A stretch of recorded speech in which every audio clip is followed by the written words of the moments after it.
That is not our job. That should not be our job.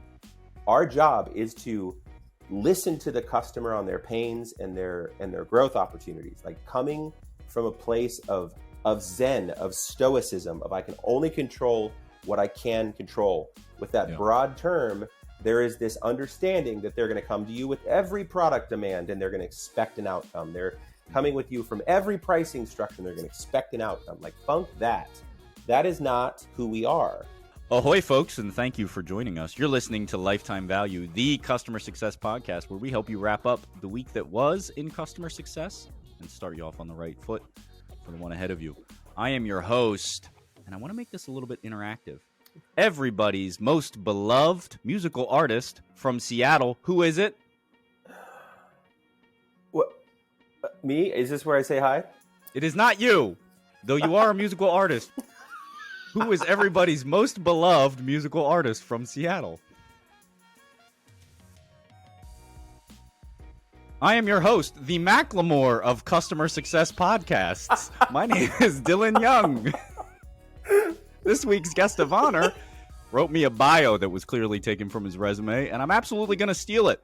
But it says things like, I am known for being highly empathetic, and I thrive in fast-paced environments. And to that I say, touche, compadre, but this ain't that kind of podcast.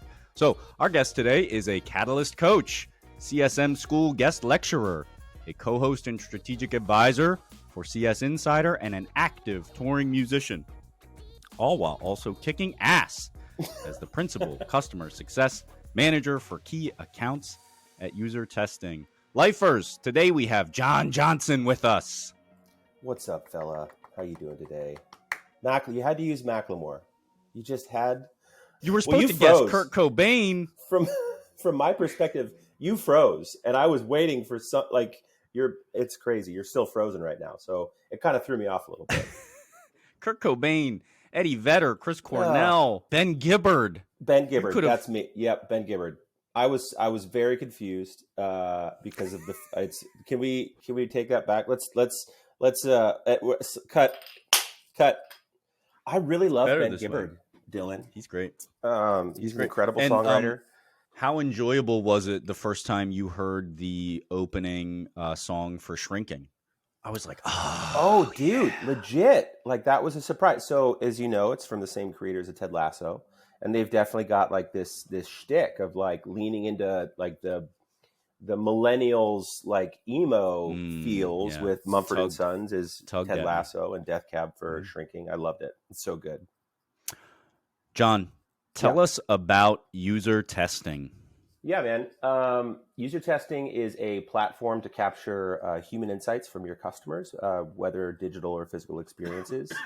We kind of took the idea of the old days when you would do group sessions to get feedback. It's like, hey, you watched this movie. I'd love to hear your thoughts. And you get people in a room and you've got the two-way mirror and people are taking notes on what they thought. Yeah. And we thought, man, this would be pretty cool to be able to actually go out and talk to people who are using software, who are using customers of your software. And so we built an incredible panel of users all around the world. We're kind of a two-sided marketplace, I think is the term that we use, where we provide services for customers, but we also manage and maintain a network of individuals that we pay to run studies and do tests with PhD level researchers all the way down to designers that are just kind of pushing pixels around to get feedback on what they're building. We think it's incredibly important, and the industry agrees, thankfully, that feedback early on in the process gets you down to how your customers are going to use your software in a better way than tons of tech debt or UX debt or any of this other stuff that just goes into rework. There's some pretty incredible stats there. There's like 60% of software features go unused. And it's like, why are we building things that people are never going to use? So we exist really to help people pin the tail on the donkey of what our customers need. That's pretty cool. And so you are the principal customer success manager for key accounts at UserTesting. What does that entail? Yeah, so I work with the biggest of the big. We have, when you think of key accounts, it's going to be the same everywhere. It's the Amazons and the Googles and the Microsofts and the Adobes and kind of the big global upper echelon accounts. When it comes to principal and like those titles, I used to roll my eyes at them a little bit, but I've actually kind of grown into it a little bit. We really take Well, the now that you approach are of, one. yeah, I mean, I have to, right? It's my paycheck. But it really was a kind of a mind shift for me, going from like working a book of business to $2 to $3 million, and you got 40 contacts, and you kind of nurture and build and all that stuff that you're used to doing. The principal mentality is a little different. It's much broader. I've got like 1,000 users. We've got like 100 contracts. We've got tens of millions of dollars that I manage, that I'm responsible for. And I've got a ton of resources too. So there's kind of like a hierarchy and an infrastructure built into what we do in key accounts. And so while there are a lot of their dotted lines, I'm not their boss. They're not my superior or inferiors or anything. Many times they're far more skilled than I am. But I really come in with strategy. I come in with aligning with the account directors that are in charge of net new revenue, and making sure that we're aligned on strategy for long-term growth, not just next quarter after that, but we're talking 18, 24 months down the road. We have a big focus on adoption, a big focus on education and enablement, and a big focus on increasing the conversation. We like to use the terms like enterprise license agreements and EPAs and all these other acronyms that software companies use. But how do we justify like one company spending $10 million on a software, right? Like that's a fun problem to have. Yeah. And then all the different things that kind of go into that. So I spend a lot of time staring at a wall, thinking about what I want to do, and coming up with themes and strategies for how we're going to solve some of the problems that these big, massive accounts are facing. So that's kind of like maybe not the top of the summit, but it's a little bit different than what maybe the average CSM practitioner is doing. Not in theory, but maybe with the scale at Yeah. which you're operating. I think what I love about this industry is that it is maturing to a point where there's options for high performers and high earners outside of management. There used to be like you're a CSM, and then you're a senior CSM, and then like the only thing above that was manager or team lead. And then we had enterprise, and then we had strategic, and then we had all of these kind of ads, right? Strategic plus or key enterprise global, whatever. Like you can just add as many words as you want, just to build like a hierarchy. And principal for us is kind of at the top. There isn't really a title above it, but there is that doesn't mean that there isn't growth within this strategic mindset. Like it really is. I get to set kind of my own trajectory as an IC to say like my earnings potential grows when we double business, and when we grow these strategic accounts in a way that's a little different than just managing an SMB book or a mid-market book. And that's all well and good, but not everybody should be a manager. I think if everybody that's really good at their job becomes a manager, like you're not going to have any good people in the roles, right? So we have to find ways and build ways in this industry to allow people to not go into the management track, which these days a lot of people aren't really going after like that hunt and gather, like just got to push and get that CCO title. They just want to do a really good job, make a livable wage, have an impact, and then and build a really good life. And that doesn't have to include leadership. So let's take a step back, and I want you to tell us a little bit about how it is you ended up here. Yeah. You've done music in the past. You may not have grown up wanting to be a CSM. How did you find customer success? And then why did you stick around?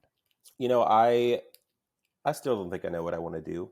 And I think that's where a lot of you say that tongue in cheek, but also like, I think that's okay. Like I turned 41. Oh, for sure.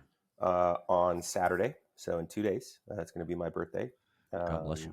Thank you. I'm hard. Sorry. My back hurts. Carrying all the weight of the world as an elder millennial. I was raised by musicians and creatives. My parents, did the typical thing of you can do whatever you want, be who you want to be. They didn't really set any qualifiers on that. And my dad was a musician. My mom was a musician. We did okay. We were able to eat. We weren't like well off. We kind of were in that lower income bracket of the world, if you will. There's some struggling years. All that to say is, I was not raised in a familial home that said there is one path and one way. You stick at one job for 40 years. You've climbed the ladder. That wasn't my family. It was, how do we get money to eat? How do we pay rent? Let's just figure out what we can do, right? And after high school, I looked at college. I went to UW for like a semester. I remember sitting in English class, the first like English 101, and there was like 600 students. And I had just graduated from a high school of like 30 people. I had a panic attack. I called my mom and I'm like, nope, this isn't going to Very, work. very similar experience. I graduated with 90 and then went to Penn State main Oof. campus, which is like 45,000 people in like a Yep. 3 square mile area. Yeah. Yeah. It wasn't good for me. So my mom was like, you got to finish this semester. Just go. I didn't. I mean, on paper, I did finish, but I didn't go, if that makes sense. So I went back to the drawing board and I was like, well, like I just need to know what to do. Right. So I come from a bit of a religious background. That's an understatement. It was very religious. And I actually went and I joined this like missions organization that focused on music. There was like a mobile team through a group called YWAM, but it was just a way for like kids to figure out their faith in a way that maybe wasn't around their parents. I thought it was a good idea, and I got to go play music. So I spent a bunch of time just kind of driving around the country playing youth groups and churches and colleges, and kind of found my way out of some of those conversations pretty quickly. But in the process, found my way into like a love for music, like just creating, being around creatives. Yeah. So came home, I just started playing music. I played in bands in Seattle for years. Did some tours, played with some really big bands that you would know. But I don't know. I needed to go to college, and my parents were very adamant about education. So they found a program that was focused on music production. So I spent my college years in recording studios, just kind of like hanging out with old dudes that have been making music their whole lives. I mean, we met some incredible people, had some incredible opportunities, did some incredible stuff on the road and with record labels. And it just kind of like opened my eyes to like what business could be. The hitch to all of this, and I swear there's a point. I had my first son right after I graduated from college. Connor, he's 17 now, which is wild. 16 or 17. I'll have to do the math on that. He's up there. He's going to listen to this too and text me. Should know. Dad, he's 16. He turned 17 this year. I just did the math. Thank you. But, it got to a point where I was working for a record label in Seattle, and there's talk of kind of moving everybody down to LA. And there wasn't enough money. I mean, we're talking like 30 grand to raise a family in LA, and it just didn't, like the numbers didn't match. Mm-hmm. So I was like, man, not that I'm going to give up on my dreams, because I think that you can do two things. Two things can be true. Like maybe I'm going to move out of an industry, but I'm still passionate about something. Yeah. So I had a friend who worked at Microsoft, and he worked in the audio visual department at Microsoft. They kind of did all the sound stuff and the noises and the bleeps and the bloops and the supportive services internally. It was an internal team that supported like project managers. Did he do the sound for Clippy? No, but I think I know the guy who did. Does Clippy have sound? LinkedIn. I thought that was a trick question. I didn't think Clippy had any sound to him. Everything has a sound, man. Wow. But I that was impossibly deep. No, so I interviewed for this job at Microsoft, and they gave me my starting salary, which was like 3 times, and that's not saying much. We're talking like 50K, 55K, and I was like, oh my god, and I get benefits, and like there's a cafeteria. I'm rich. And it just kind of like, and I get to hang out with people, a couple guys that I went to school with, and musicians, and I get to like work with microphones and speakers and all this kind of stuff. And I was like, oh man, like there is a bigger world out there than just strumming a 6-string in a dingy bar in Omaha. I will always choose that as well, by the way. Omaha's a great city. There's no romance at Microsoft. There's romance in that bar in Omaha. There sure is, let me tell you. But how it got into customer success. I spent about 3 years there. What I found was I really liked solving problems. I really liked somebody coming to me saying, hey man, I'm trying to do X and I'm stuck. I don't know what to do. And me being the guy who could like, not at that point strategically, but like, well, if you put this synth or this microphone into this speaker and you do this thing, like this is how you can get this type of feeling or this kind of like experience or whatever. And like, oh, that's great. I'm going to take that idea and then go do something, and maybe you get feedback, maybe you don't. But I was doing a lot of like setup conversations, a lot about like, this is how you can solve this problem because I have experience and I'm going to apply my experience to what your question is. Kind of that best practice stuff, right? That we talk about now. Didn't really exist back then. Microsoft in 2009 did a big round of layoffs. Like I was one of the ones that was cut, and it was my first time in a tech company, first time in a big company. And I was like, man, what's next? And I just kind of like jumped into startups.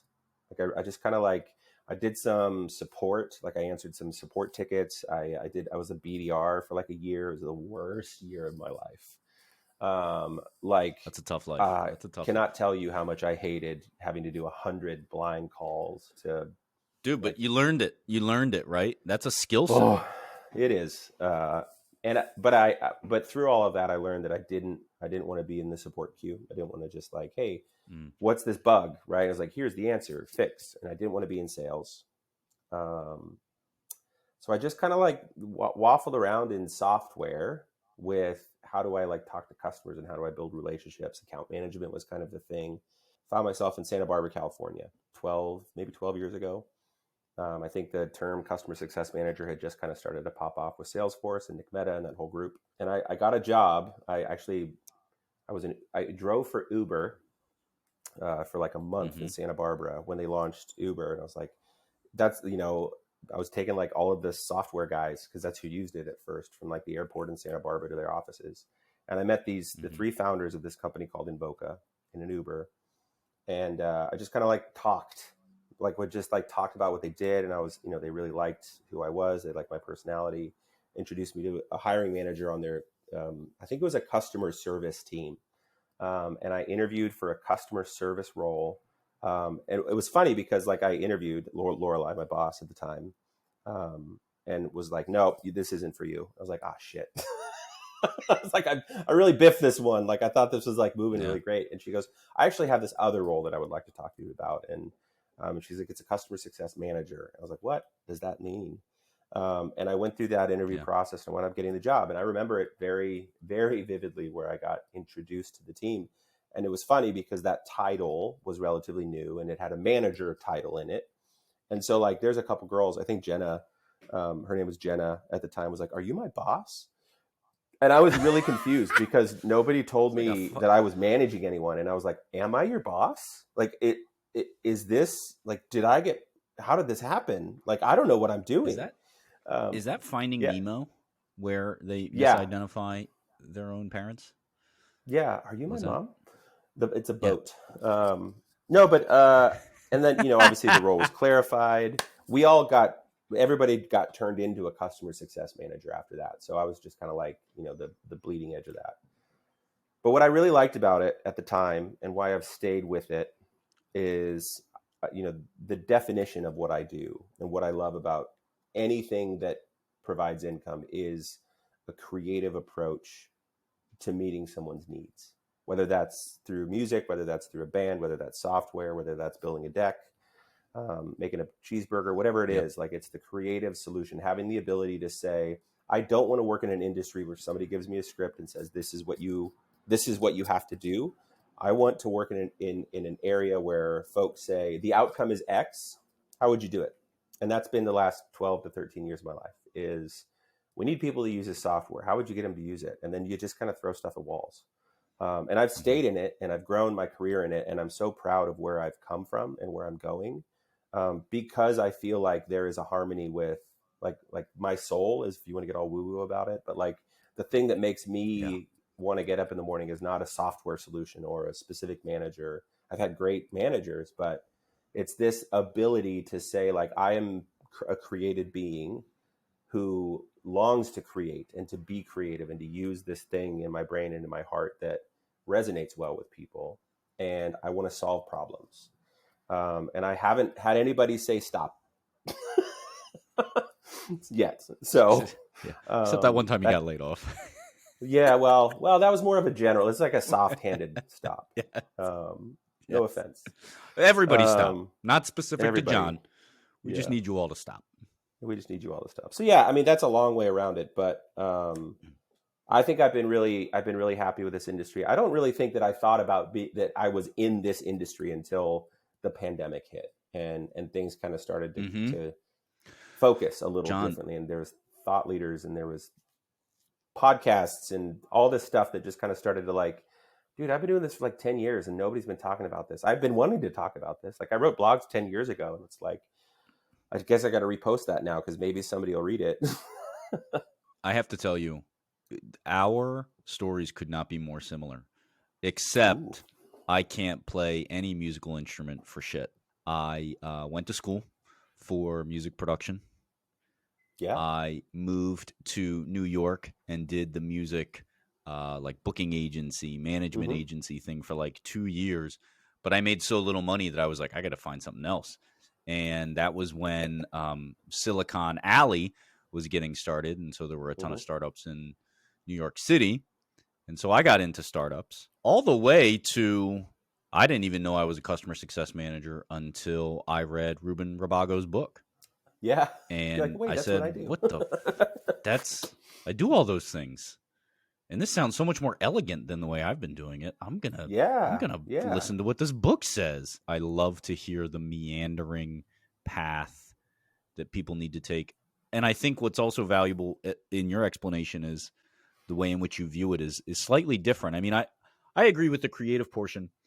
I really love how scientific it is meant to be, combined with connecting with individuals, combined with understanding such a variety of businesses. There are not a ton of opportunities to do that as a W-2 employee. You can do it as a consultant. Yeah. But not as a W-2 employee. We haven't even touched on a current event topic. So, John, would you like to jump into the current events of the week? Yeah, let's do it.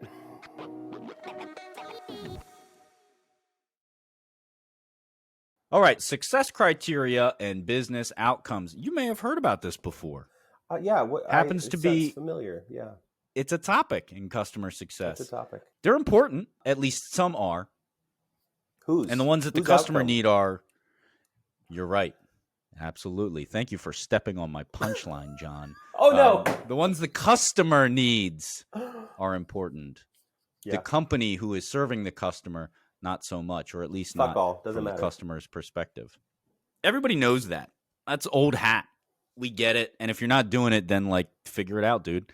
What I want to know from your perspective, when you are introduced to a customer initially, how do you talk to them and help pull out of them what their business outcomes are, and particularly related to whatever the solution is that you've sold to them?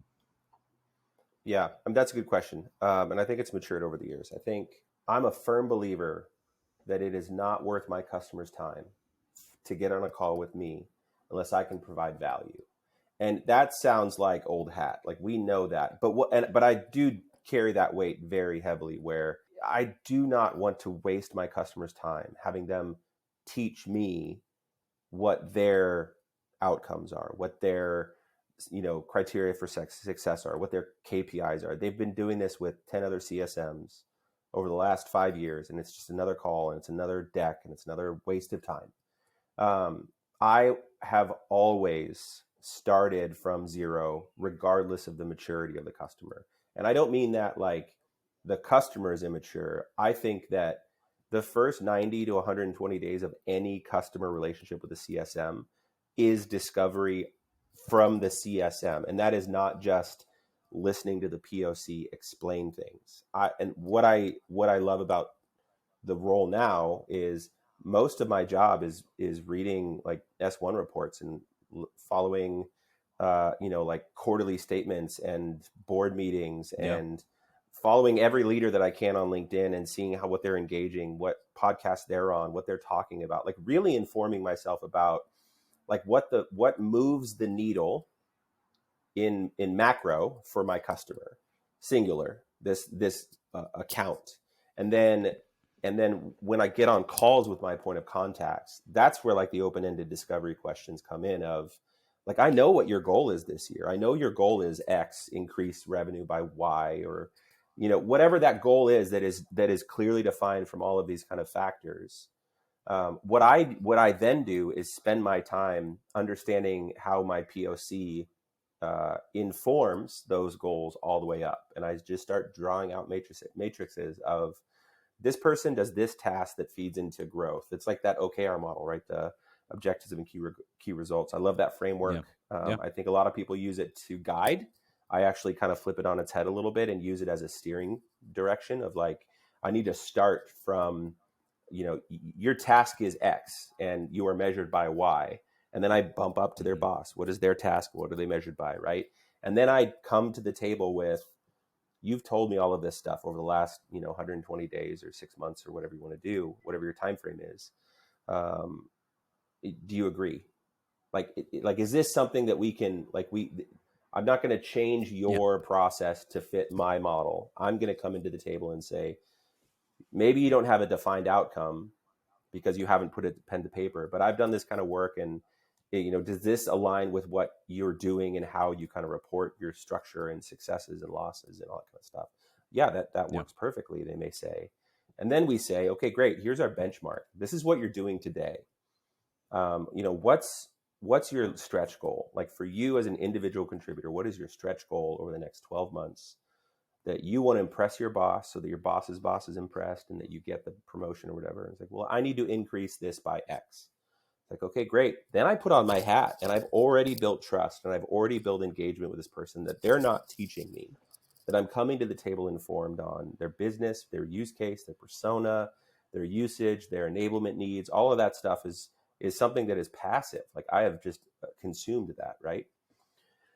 And then come to the table and it's like, okay, great. We want to get a 20% increase over the next 12 to 18 months. This is what you need to do using our tool to affect this specific model. Because we're not the only software that people use. We never are, right? We're just one part. That's kind of the other thing. And I take that next chunk of time to start tracking my input, but also understand and have them explain how, where the overlap is from tools like we're in the space that we're in. We overlap with design tools like Figma and InVision. We overlap with like Jira from a software management position, right? So like things that they do in our software are inevitably going to go into some other place, right? And it's like, okay, now I need to understand how that crossover works, right? And is there roadblocks there? So that leads into integrations, that leads into expansion, that leads into strategic partnerships, that leads into building out customer playbooks, not a CSM playbook, but I'm going to give my POC a playbook that he has written and then duplicate that across other personas within that same account that follow and have the same overlap mentality. Mm-hmm. So maybe separate yourself from your particular role today, because you work with very few customers or maybe only one, and they are very tech savvy. Whereas Sometimes. From a comparison, I work in mortgage fintech. So a lot of my guys, they've never been a part of a QBR. They don't know what a CSM is. They don't know what a CSM is meant to do. Whereas I believe you might be on the exact opposite side of the spectrum, where your guys very tech savvy, very tech forward. They understand what a CSM does. Let's assume that we're somewhere in the middle.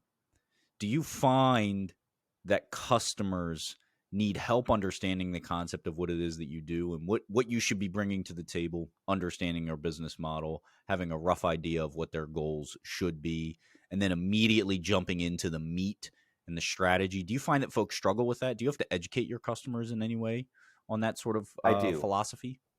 Yeah, and I take kind of a two-pronged approach, because there are two personas. There's the ones that have never worked with the CSM. A lot of our like UX researchers and UX designers have never interacted with my role before. They're ICs. They're kind of in the they're just in the dirt, so they don't necessarily have that experience. So they get on the call and they treat me like support, and that's fine. I don't get offended at that. I know a lot of people are like, we're not fucking support. It's like, yeah, you are. You're not direct dedicated support, but you're here to support their goals. And if if they need questions, then you need to help them figure out and teach them better where to go. And if you're not teaching them where to go, then you're not doing your job as a CSM. So quit bitching. I think that's the CS to BS thing that we're going to talk about in a minute. But I would say, for the folks that don't know what we do, or maybe not interacted with a role like ours in the past, it really helps to be very clear up front on the first call, saying like, hey, X person, whatever your name is, the nuts and bolts of what we do, without getting full of hyperbole and strategy and all these big words, is ensure that someone who purchased something is using it to the fullest extent that they can. That's it. Usage, adoption, whatever word you want to use. Yes, there's so much more to it than that, but you can't get to that if they're not logging in, if they're not using the software. So for the folks that don't know what it is that CSMs do and don't know what a QBR is, like just a one slide explanation is like, my job is to make sure that you know what the software does.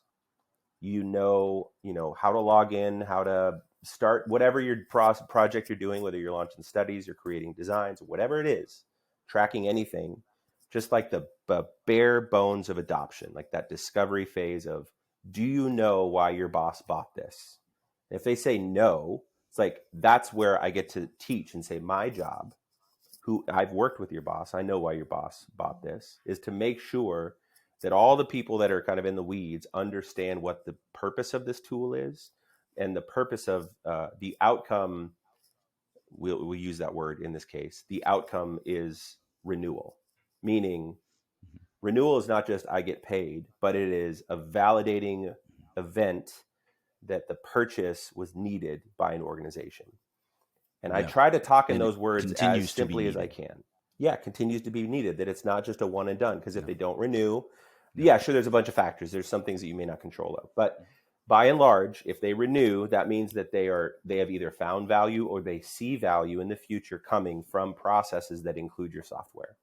And so I start there. I don't even get into the weeds. You have to be very aware of the person that you're speaking to. The strategy calls that I have are with operations managers. They're with head of designs, head of research, like all of these head of people, right? When I'm kind of in the weeds on like the folks that are using the software in your experience, like the mortgage folks, it is back and forth of saying, like, if you don't know where to go, if you don't know how to get an answer, or if you find a bug, or if you don't know how things work, that's what I'm here for. Like, I'm not going to be the guy that's going to send you a support article, but I will teach you over the course of the first 3 months when to go to support. And you're going to miss it a couple of times, and they're going to miss it too, right? And I'm going to have to add some context. But it's kind of like the cruise ship director, if you will. Like, that's the analogy that I try to use with folks that just don't know what a CSM does. You talked about QBRs.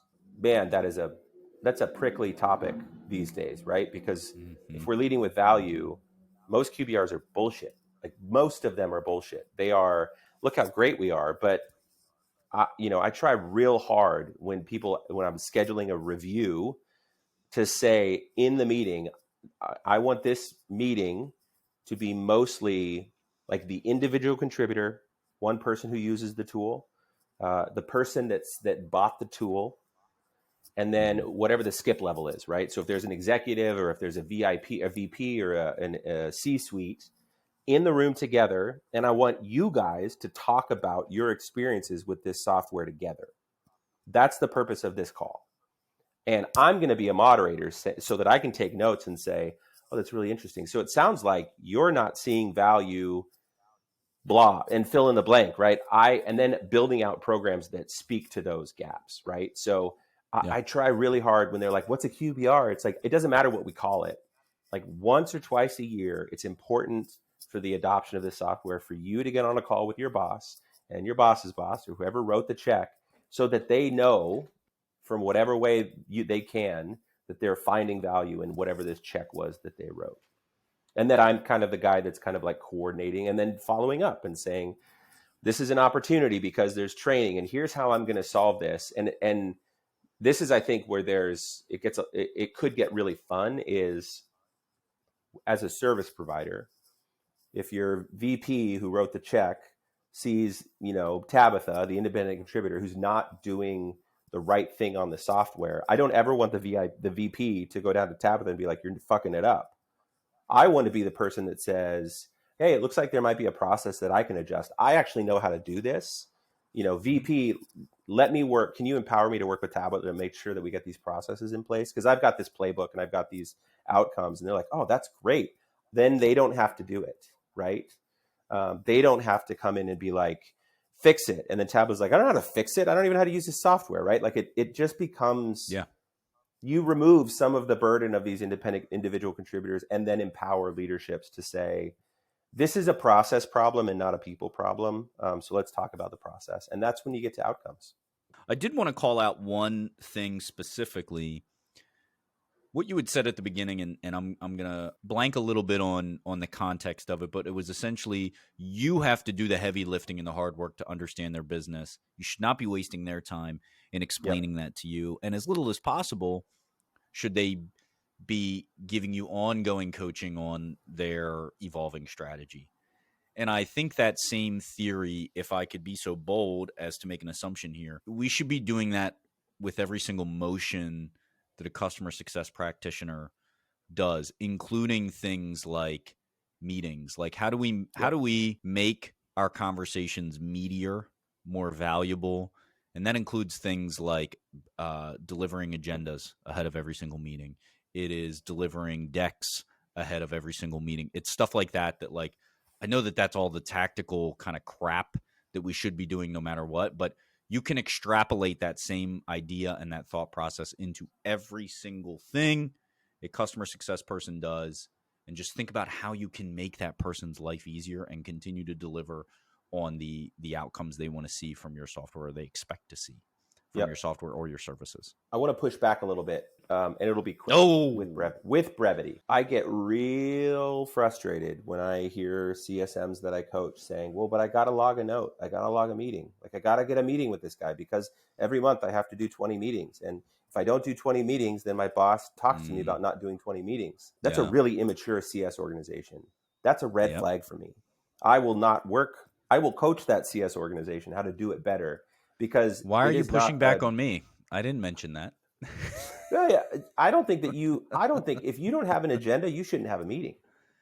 You talked about like agenda setting and like experiences. And I think if you don't know what you're talking about, and this is where I think the pushback comes in a perfect world, your customer is coming to you with an agenda. This is what I want to talk about. I don't give a fuck what I want to talk about. like I'm here to answer questions for my customers. There's going to be things where I come in and say, you know what, I know enough about your persona, I know enough about your use case, there's this feature coming out, or you're doing something really wrong. Like those are always going to exist, and there's going to be those coaching opportunities, and that's where you can lead with value. But by and large, if you're coming into a meeting, I have most of that meeting blank for what the customer wants to talk about. And if they don't have anything, I send them an email with a video of me recording the new feature request. And it's like, look, I don't want to waste 30 minutes of your time to kind of talk through this workspace alignment or whatever it is. Like, I'm going to make this clip for you. I'll use a tool. Here's kind of like a walkthrough. Let me know if you want me to talk to your team about this or what you need to empower your team to do this, right? And if they say, I'm good, I got it, like, move on to the next thing. That's not the job.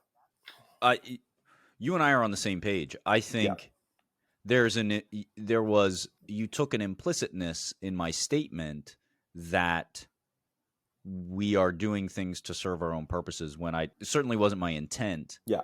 I mean, look, CS folks should be questioning that all the time. Am I doing this for me, or am I doing this for the customer? And as long as you always put the customer first, look, at the end of the day, that is for you. That helps you maintain your job. That helps, absolutely. That helps you rise above the rest, is your ability to always turn the focus back towards the customer and what it is they're trying to accomplish. Yep. So look, I get what you're saying about the recording, but I would argue that feeds back into what I said, which is always trying to reduce friction for the customer. Making it asynchronous, right? That's a thing that is very valuable these days, because maybe they've got to show it to different folks. Maybe they're in disparate time zones. Maybe they just don't have the goddamn time when you wanted to have the meeting, or they're not in the right headspace to learn about that new thing. So send them something that lives in perpetuity. Totally agree with that. We're not going to fight. You're not going to get me to fight. I want to fucking fight. Dillon. So many F-bombs. I don't think I've had a single F-bomb yet. I love...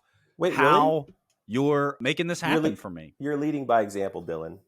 For those of us that are on the audio format and not the video format, there's just an aggressive nature to a man with a full-size axe hung behind his head. I just expect tenacity and fighting. We're saying the same thing.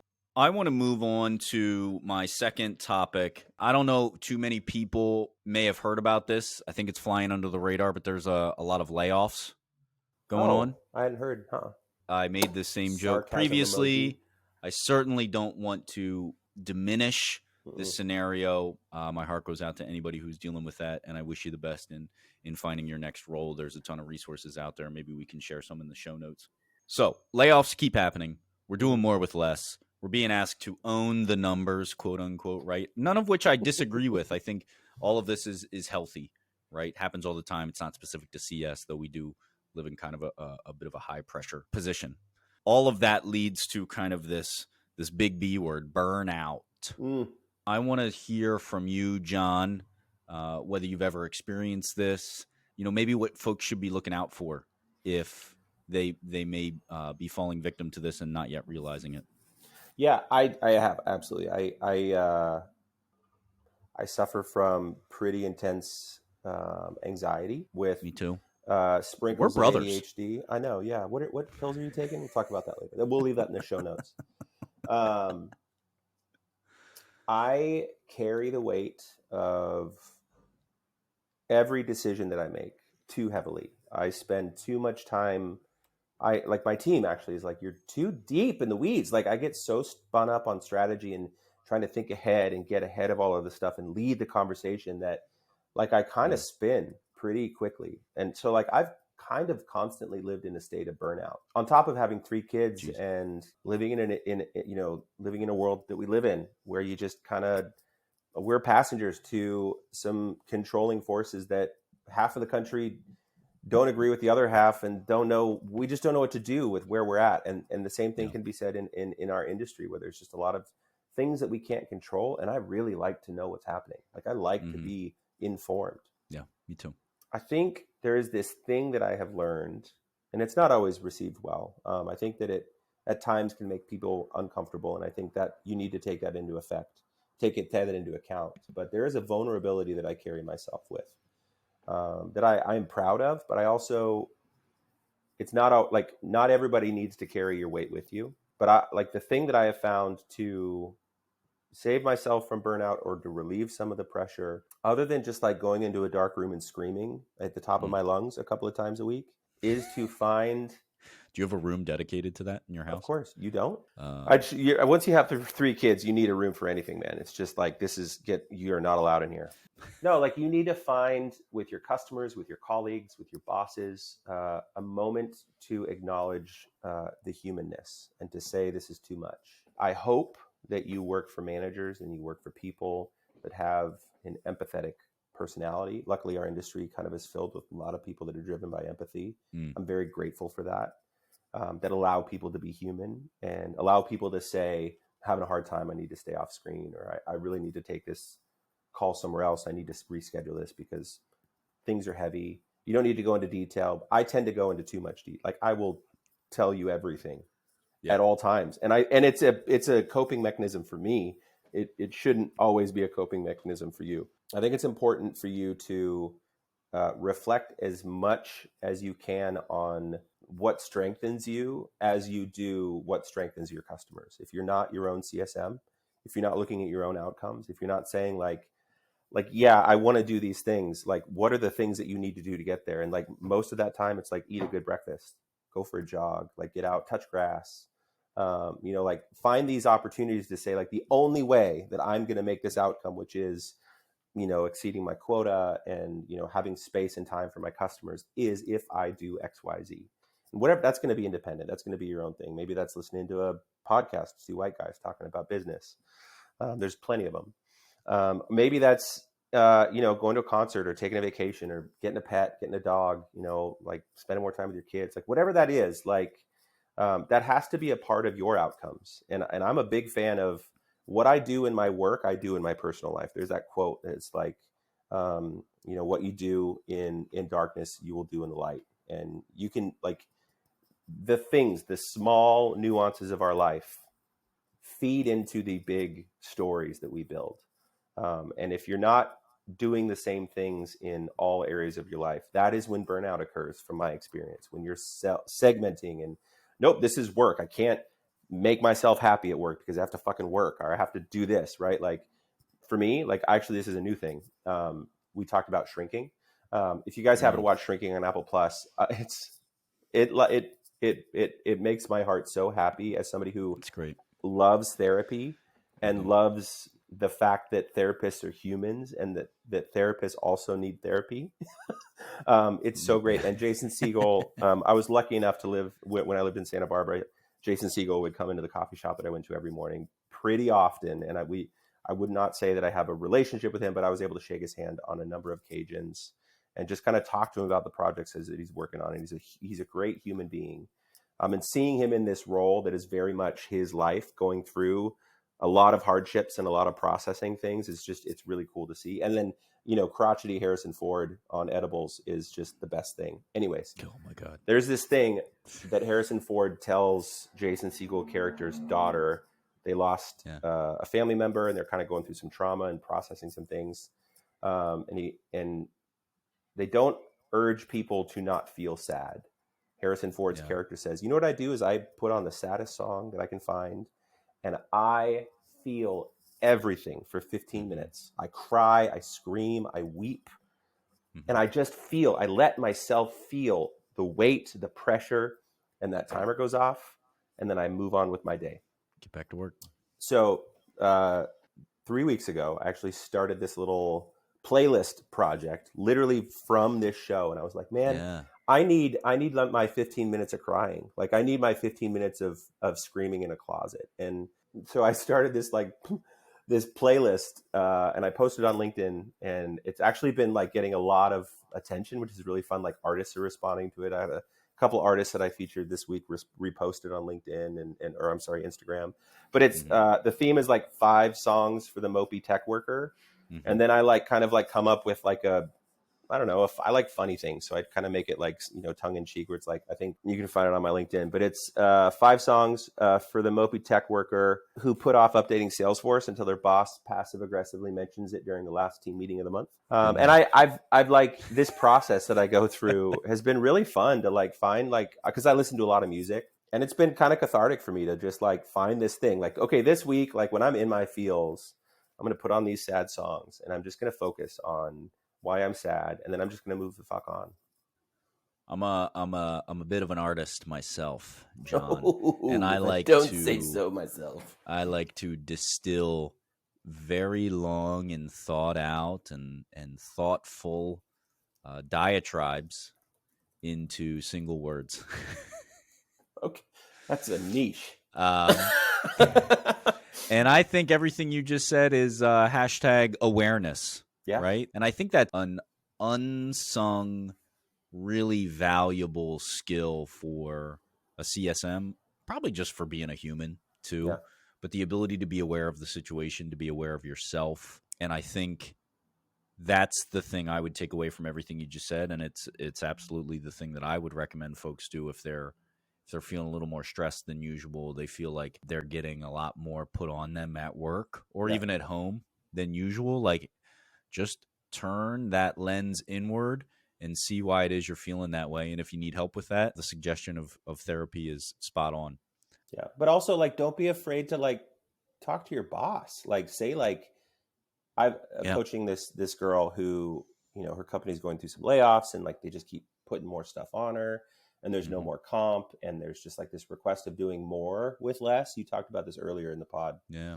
I coach all of my folks to try and reframe that into, if somebody's asking you to do more with less, they're discounting the fact that you're a human and that we have finite time and finite things, right? We should be reframing this to doing better with what we have, and making sure that the impact of the time that we're spending on, if you have to cover support, fine, that's fine. But make sure that you're tracking your impact, and that you're not just carrying the weight of all of these things, because one person used to do this job, and now one person is doing 2 jobs. You're never going to have the same metrics. You're never going to be able to meet the same expectations. Yeah. So it's how do we do better with what we have and what we can do? So what do we have power over? And if your boss is telling you to do things that you legitimately can't do, I hope that you have built a relationship with your boss in order to say, this isn't something that I can maintain right now. I'd love to figure out what the transition plan is. And you can empower yourself to say, I know that the business needs this, but what this isn't sustainable for me. And you should never fear that. And if you do, I think that there's a whole nother path that we can go down of coaching on how to kind of get to that stage with your boss. It's not all, And look, I don't think those need to be mutually exclusive, right? Yeah. Like you can recognize what's important to the company while also acknowledging that it is not good for you.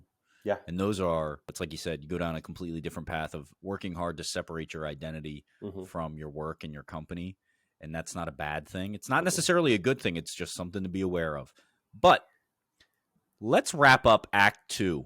Yeah. The really depressing trough of the show. And let's bring it back up with All right. everybody's favorite segment. John, this is your opportunity to call out some bullshit. Bullshit. This is BS in CS. Biggest load of crap I've ever heard.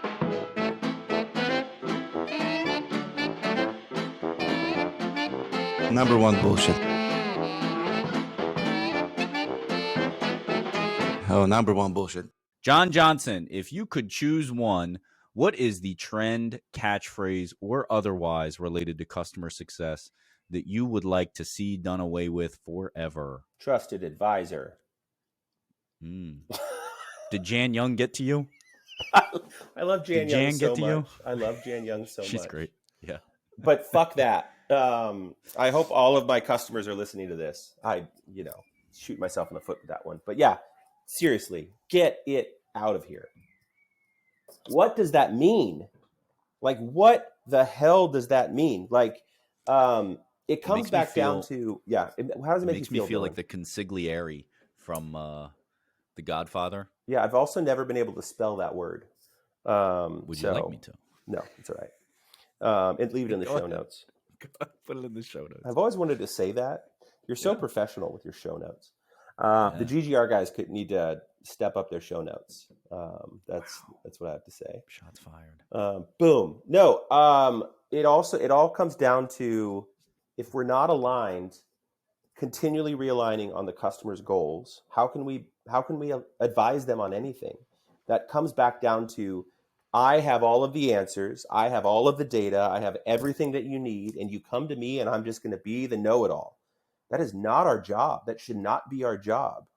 Our job is to listen to the customer on their pains and their growth opportunities, like coming from a place of Zen, of stoicism, of I can only control what I can control. With that broad term, there is this understanding that they're going to come to you with every product demand and they're going to expect an outcome. They're coming with you from every pricing structure and they're going to expect an outcome. Like, funk that.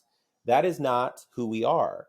And I need to get that. I don't use it. I do not explain myself as a trusted advisor. I am somebody that you can come to ask questions and I'll find answers for you, but I am not going to be, I do not have all of the answers. I will never have all of the answers. I want you to think of me as somebody who is an advocate, who can speak on your behalf within my company, but also the thing that I want more than anything is that you come to me to empower you to speak on your own behalf within your organization based on the successes and the outcomes of your usage of our tool. What I think people get wrong about the idea of the trusted advisor, I don't think the term itself, there's nothing wrong with it. Yeah. Like, if you are a trusted advisor, that's awesome, right? If your customer introduces you to their boss or to their peers, you are their trusted advisor. I would love to hear that. But I think the way I always envision this is, it's your very first call with your new POC, and you say, hey, I'm going to be your trusted advisor. Why would they believe that? You haven't done any of the work. Nope. You haven't chopped any of the wood that is going to prove to them that you are worthy of that title. And so that's where I think people get it screwed up, is they say, hey, I'm going to be your trust, as opposed to just doing the work and then allowing that conclusion to be made that that's your role. That's where I think people they think if they say it, it must be true. Well, I think that it's an internal descriptor that has been presented in an external goal setting. Yeah, it's fine for me to say, like, you know what, Mike, I would love to be able to advise the VP of this organization on strategy for implementing these playbooks. Like when I'm setting my OKRs is to be a trusted advisor, right? Like that's my desire. But for me to come into a meeting saying, "Hey, man, I'm John. You've never met me. I'm going to be your trusted advisor." Like you missed 15 steps. Yeah. Exactly. I don't. I love Let's you, wrap Jan. it up, John. Let's wrap it up. Yes, we love you, Jan. She agrees with you. I mean, I know. her whole thing is that she doesn't. So thank you, Jan. You made John's life easier. He didn't have to do his homework today.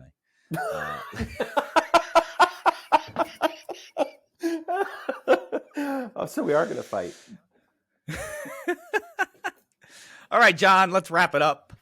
CS Player of the Week. Who out there is moving the customer success profession forward in the past 7 days in your eyes? Who do you want to give a shout out to? Do you know Jean-Pierre Frost? Do you follow him? Of course I do. He's been on the pod. Friend of the pod, JP Frost. 2 weeks ago. I'm trying to articulate how I feel about this guy because like I love him so much. The idea of like a thought leader on LinkedIn is also kind of like do away with, but JP has a perspective. What? We've moved past that. Yeah, and whatever. We're on the next segment. JP has a humanness and a humor and an element of realness coming from a time of like work, like searching for his next role for a long period of time, struggling with interviews and finding connections. He landed a great job recently, and I'm so proud of him. But he's kind of taken this. He runs a session through a CS Insider called Rock Paper Success. This is not self-congratulatory. I'm an advisor, so I kind of worked with them to kind of build out this format. Mm-hmm. But he ran this incredible roundtable with some leaders in the industry, Chrissy Faltruzzo. That was 2 weeks ago. I know you said attended. It's great. I attended. But the follow-up, the last week coming out of those events, I feel like JP has found a voice. I think he's found this ability to speak realness into an industry that is kind of filled with bullshit and filled with a lot of people that are not experienced and speaking from a place of experience. I think JP speaks from a place of humanness, and I think he is leading from a place of we are humans that are working with humans, and we need to be human about it. And he's great with his gifts is on point. His topics are on point. He talks about things that are like even just like a perspective of a Black man in America working in tech that is a primarily like white like bread scenario. Like he comes with a good amount of perspective and a good amount of a voice that I respect in an incredibly sincere and great way. And I want to see more people emulate the reality of life equating to kind of the reality of our industry. He's authentic. Yeah. I don't think he pretends to know everything, but he is himself through and through. He is one of one, and I 100% co-sign that CS Player of the Week. And I actually just worked with my graphic designer on a medal that I can post on LinkedIn every week for the CS Player of the Week, and JP will be our inaugural recipient. I'm stoked. That dude deserves everything. Referrals and recommendations. John, if you could take the audience members and point them in the direction of any one thing, does not have to be customer success related or an activity, what would it be? Take a nap. No, in reality, one of the things that I found to be the greatest help work related, there's this book actually, it's called the High Growth Handbook. I forget who the author is, but it's basically like a playbook for founders to kind of build companies from like $10 to $10 million. It's super high level. But one of the lessons that I learned years ago is I write this like how to work with John. I've got this like 3-page doc about myself that I send to customers if they need it. I send to every team member that I work with, all of my bosses.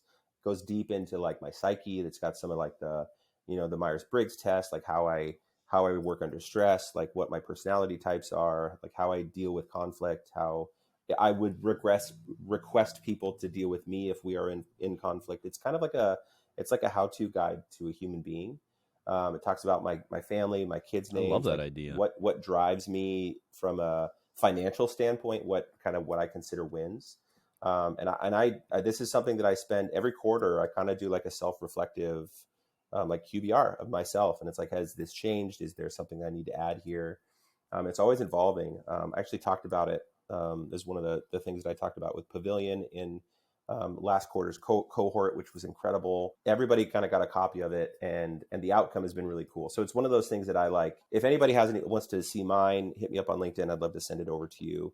But the practice is the same. It's like if you're trying to figure out how to build relationships with your boss, or you are a new boss and you're working with team members, or you're new to a company, like aside from like, I need to do my job, there is this kind of process that I found a lot of success in saying like, this is who I am. It's one way. It's not a conversation. This is who I am. This is who I know who I am. And we're going to work together. So when you're working together, like I'm a verbose guy. I'm an opinionated guy. One of the lines is like, I hold opinion, like I have a strong opinion that is held loosely. Mm-hmm. And without that information, people are like, God, this guy's a dick. Like he just says everything is true.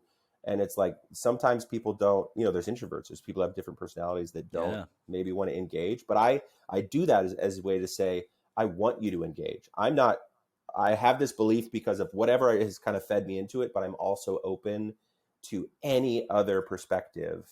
And I'm willing to change my mind, right? And that line alone has allowed a lot of my colleagues who are maybe introvert, that don't like conflict, to say like, oh, I'm gonna challenge you, but it isn't conflict. It's just, this is my perspective and you're going to listen to it. So how-to guides, I think it's about me, if you will. That's pretty sweet. I like that idea. I've never heard that before, and it makes a ton of sense. If you want to share it, actually, I can put it in the show notes, or folks can reach out to you directly, which dovetails nicely into my next question. Where can folks connect with you, John? I mean, everywhere. The thing right now is LinkedIn. I think that's kind of like my homepage, if you will.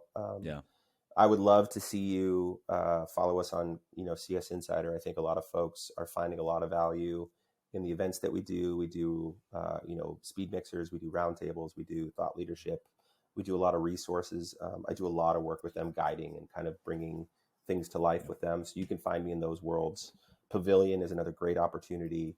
All of that is kind of bifurcated out of LinkedIn. But if you're looking to kind of upskill your stuff, Pavilion is a great way. There's CSM school and there's CCO school. I'm a guest instructor for the CSM school, and I love it. Look into that. And then I go to all these events too. Like I'm going to be at Pulse for Gainsight in San Francisco in May. So I'll be out there. I love meeting people. I love talking to people. I love hearing people tell me I'm an idiot and tell me I'm wrong about something, or tell me I'm right, and just kind of share their perspective. So if you're going to add me on LinkedIn, I do love hey, I really loved what you had to say. Like, tell me what it is. Like, tell me one thing that you loved, or one thing that you disagreed with completely, or something that maybe you learned out of it that you would speak to in my life, because I don't want this to be a one-way conversation. I very much give him some data points, folks. Don't just connect and then disappear.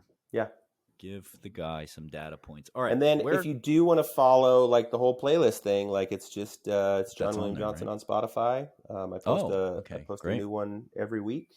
Drop those links on LinkedIn as well, so you can follow along there. But let's go cry in a closet together, guys. Isn't the whole point you do it yourself? I've never tried it with somebody else, so I mean, it could be cathartic. I don't know. It seems very intimate. What is life without intimacy, Dillon? You're not going to answer that. We're going to end on that. You've been listening to Lifetime Value, the podcast for customer success professionals. If you like what you've heard, please rate our show and subscribe wherever you find your podcast. Please note that the views expressed in these conversations are attributed only to those individuals on this podcast and do not necessarily reflect the views and opinions of their respective employers. For all inquiries, please reach out via email to Dillon@lifetimevaluepodcast.com. Find us on YouTube via our channel, Lifetime Value, and find us on the socials at Lifetime Value Podcast. Until next time.